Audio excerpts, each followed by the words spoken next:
I-set up natin and itono natin tong saxophone na to. This is a 15,000 pesos alto saxophone. So ganito, tuturuan ko kayo. Okay, first is pili tayo ng magandang reed. Ito tabingi. So hindi to pwede. Okay, next is let's use a powder paper. Ito nabili ko dati ito sa Japan. Ang trabaho nito is para maalis yung stickiness ng pads. So in-insert ko yan dyan sa middle. Press and then pull. Yan. So this is a light test para malaman kung may mga leak. Okay, para hindi dumulas yung ngipin mo, lagyan natin ng rubber sa mouthpiece niya. Okay, ngayon naman itono natin sa piano if standard ang tono niya.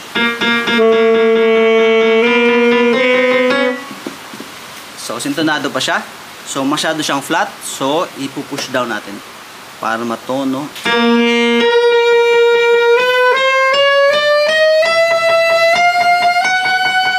Okay, test natin.